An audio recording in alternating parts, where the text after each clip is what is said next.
There we go. Hello, everybody. Welcome to Tracy. You don't have to talk. You can mute if you want to. So for those of you who don't know me, my name is Karen. I am part of the Girl Boss Hustle team working alongside with Janine. So you might have seen one or two posts from me in the past, but you'll be seeing a whole lot more in the future. So it's really great to be here. I'm very excited to be part of Girl Boss Hustle, and even more excited about StartUp Hive. Some of you may have seen yesterday, Coach Vicki spoke to us about why we want to start a business, and today we're going to carry on with getting our mindset right for it. So I'm really excited about this today, and welcome to you, Vicki. So come on board, and I'm going to let you take over. Thanks, Karen. Hi, everybody. Hi, Tracy. So I just wanted to talk a little bit about mindset in starting up a business, because it can be the hurdle that holds you back from actually making the progress within your business. And unstoppable momentum comes from taking control of your most powerful force, and that will help you to then create wealth and success within and the lifestyle that you want to desire. And that powerful force is your mindset. And once you've taken control of what's in your head, you can liberate the results within your business. So we'll follow on a little bit from yesterday, where we did some exercises looking at your why within your business. And it's all about remembering why you were here, why you were taking steps to open your business and to move forward from there. It's like for example, I'm in the UK. So a common thing I might hear in a business startup is that the person wants £1 million business, and we have to ask is why does that matter to you? And it's understanding partially that it's not just about having the turnover of £1 million. It's about the drawing down of the six-figure salary that helps you to then live the lifestyle that you want, where you can have the house that you want, or the travel that you want, etc.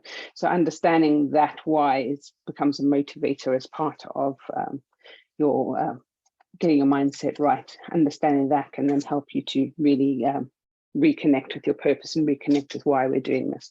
But like really hammer it home a bit on in terms of your mindset within starting up a business. We'll be looking at suggesting that you become a little bit more black and white in your thinking, in the literal sense, where you are, when it comes to business, you are either measurably moving forward or you're not. You're either making money or you're not. You're either making progress or you're not. So it's looking at things in terms of that without trying to grey the waters. And so we need to know that in order to grow, you have to be mercilessly honest with yourself, especially when there's things that you are just tolerating, or there are other things that you are putting off, or even procrastinating on. So your mindset, through you being more black and white and you're thinking about your business, helps you to really focus on what is actually happening, rather than thinking, oh, my business is doing okay. But again, like I say, you're either moving forward or you're not. Or to put it more bluntly, you're either moving forwards or you're failing. So I would suggest that you take a step back and look at where you're going in terms of your business, and are you being really honest with yourself? And that is part of a really big mindset growth that would happen when setting up your business. It's one of the lessons I think we all have to learn. I'm sure you agree with that, Karen. It's a difficult place to get to if you're not used to it, but yeah. Yeah. So with that in mind, what I've often found is I'm a huge procrastinator. And it's a lesson that I'm really learning to just leap in and just do it, to quote a famous slogan. But what you're saying is you're either moving forward or you're failing, which I do agree with, but it's a terrifying thing to think. Gosh, yeah. How do you keep positive? How do you keep your mindset positive while you're really, really struggling? I think that a good way to do it is to look back on past successes and remind yourself of the times that you've achieved. And I know when you're just starting out your business, it can be really hard to think of things. And you'll often hear people in marketing say to you, oh, just get some testimonials. And you're thinking, well, haven't been doing this because I'm just starting, so I don't have testimonials. But what you can do is refer back to times in your career where your boss has given you a really good performance review, or perhaps you've got really good feedback from customers, and just really focusing on the times where you know that you've done really well and really delighted your customer, and relating that back to what you're doing now and how your skills fit with the feedback that you've gotten in the past. So it's really about taming that nasty little self-talk in your head, and making sure that you're actually backing yourself and giving yourself the reminders that you need to support the efforts that you're making. And you've got to say, like, to put it bluntly, that shitty thoughts create shitty results. So, if we spoke to our friends or a stranger in the way that we speak to ourselves in the head, I can pretty much 100% guarantee you'd get punched in the mouth, because it's just mean. Really, it's really unnecessary. You wouldn't get away with it doing it to somebody else. So it's about really harnessing those thoughts in the way that you speak to yourself. Because those thoughts are so mean, you would deserve that punch in the mouth. But looking at the previous evidence will show you where you've done really well. Brilliant, thank you. Yeah, I think I speak for many women, not all women, but many women, that we are our own worst enemies, and we do tend to self-sabotage, and we don't believe in ourselves as much as other people believe in us. So mindset's hugely important. Yeah. And part of that, I think, to some degree, is about raising your standards. When you raise your standards, everything changes. Stop settling, even for customers. So you may be really new to the journey and you get a customer who comes along, but everything about the process seems really hard, and they nitpick other things in your contract, and you start to get this really funny feeling about it. It's probably best to not settle for that customer, because you probably need to raise your standards above the lack mentality there, and just know that your right customers out there, and don't settle for anything. Even in terms of the salary that you're drawing out of the company, you need to consider what's the minimum you're prepared to accept, and work to maintain that level. And then you have to make a conscious decision to raise your standards, and basically stop tolerating shit. Stop putting up with the things that you don't like in life. Don't stop tolerating the way that people treat you bad. Stop tolerating the bad self-talk. Stop tolerating people who treat you as an option. Sorry about that. That was the dog. So the more that you focus on raising the standards, the less you will tolerate the shitty parts of it. And the more you tolerate the bad stuff, the less money you make. And it seems to be the case even in your working life. Like, the less you put up with the negative side of things, or the parts of the job you don't enjoy, the more you seem to get paid. And that all seems to correlate directly to increased happiness. So setting your boundaries, making sure that you know when they're being abused, and being prepared to stand up for yourself, is all part of raising the standards. And it comes in every aspect of your life. You need to honor those boundaries, and in so doing, honor yourself. Another way that we would look at looking after your mindset is setting very clear objectives and goals for yourself and your company. You need a real clarity of your goal, because otherwise you'll be distracted by all the busy work. There was actually a quote that came out of a Batman, with Liam Neeson in a Batman movie, said, you have learnt to bury your goal with busyness. And that's very true, because when you aren't focused on a specific or aren't very clear on a specific goal and objective, you start to do other things. I think Janine and I alluded to it yesterday, where you're working on, say you're creating a course, for example, but all the other things around it start to draw your attention. And if you're not very focused on achieving that particular goal within your course, there's a very good chance that you're going to drown in all the other stuff that's around it. So make sure you know what you're working towards at all times, so that you're not floundering and you don't become overwhelmed, because overwhelm only comes in when there's no clear-cut objective, when you are working on everything all at once, because you are not focused on one particular thing. Your objectives should be real and personal as well. So we're not just going to say, I want $1 million business by the end of 2022, because it's likely that you don't believe it, that it's possible. So you won't work for it. Make sure that that objective is something that you actually want to achieve. So you could say by, particularly for the South African market here, you guys all go on holiday in December. We just had ours. Could say something like, by December, I want to have set up my business and registered it as a legal entity. That would be something that was more of a clear objective that is also achievable. So we would then try to focus on sharing that particular objective with a coach, partner, maybe even your accountant, who can help you to find the areas that you could work on to achieve those particular goals. Because I know here in the UK, your accountant helps you to set up a business. It's just the way that many of us do it, because if you have a limited company in the UK, you need a chartered accountant to set it up for you. It's probably slightly different in South Africa. But that bit's not something that we would be helping you with anyway, with the actual physical registration of a business. So just make sure that you have an accountability partner to stop you from drifting and getting caught up in the busy work. Yeah, and I would absolutely agree. In fact, I'm busy doing it with someone at the moment. And what really, really helped me with you talking about the being, having these great goals, but also being realistic. And it's that thing of being realistic, but also being slightly fearful, because you want to believe in a bit more than what you're comfortable with.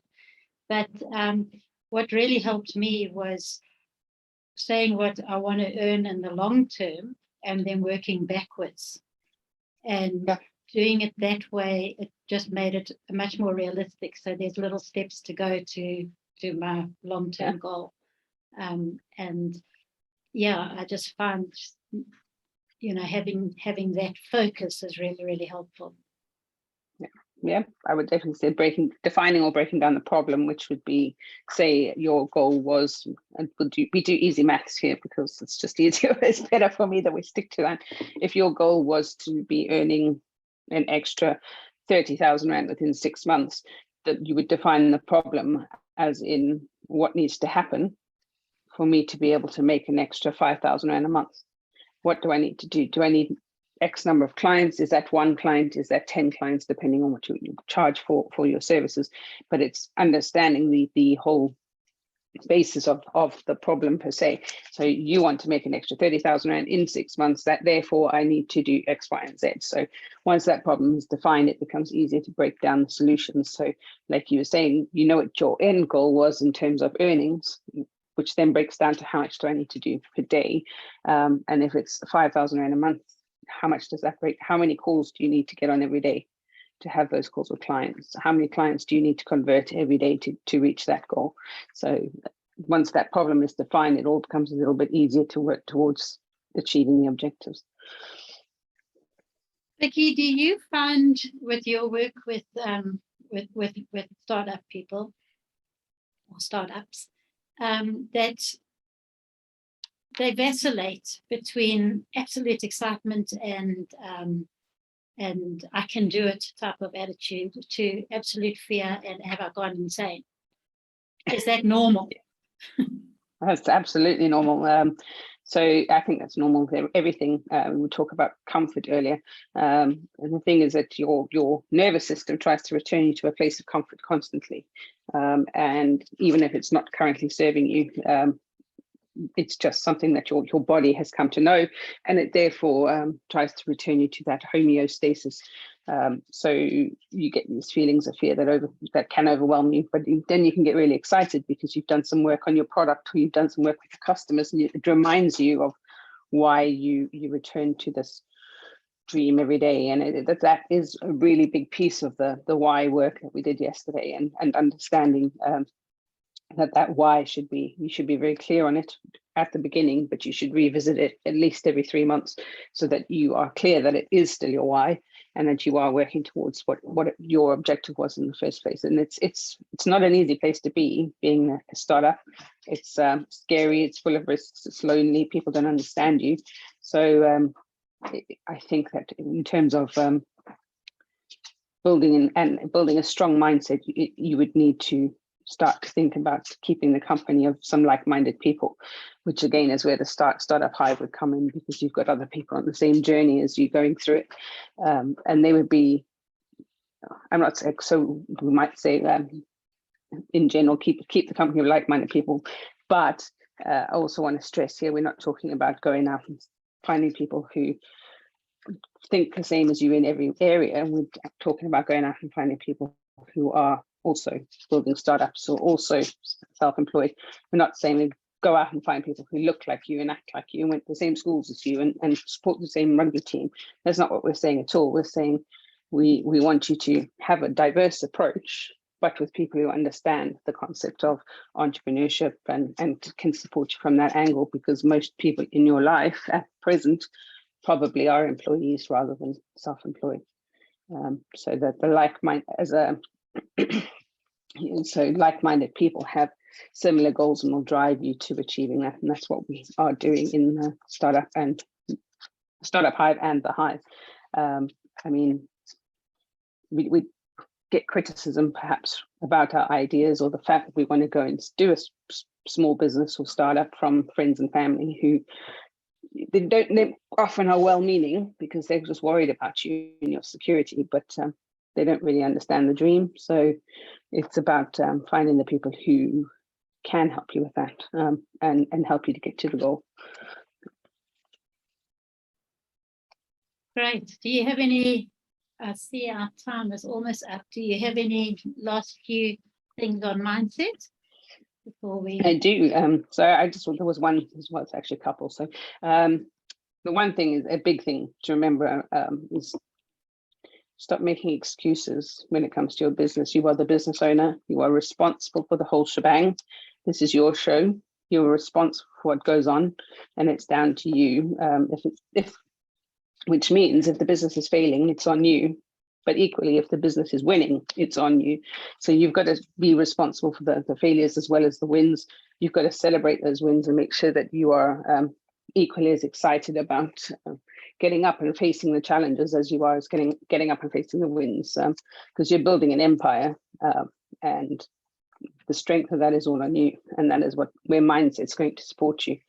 But an extra way of taking that information and making it really powerful is to win the day. So what we do is every single day we write down all the things we've achieved and we celebrate them at the end of the day, even if that's to go and do your favorite gym class, or to phone a friend, or text a friend, or text the ladies in the Startup Hive to let them know like what's going on and celebrate like life's golden experiences. So I think part of that would be just taking some time to appreciate everything that you've done.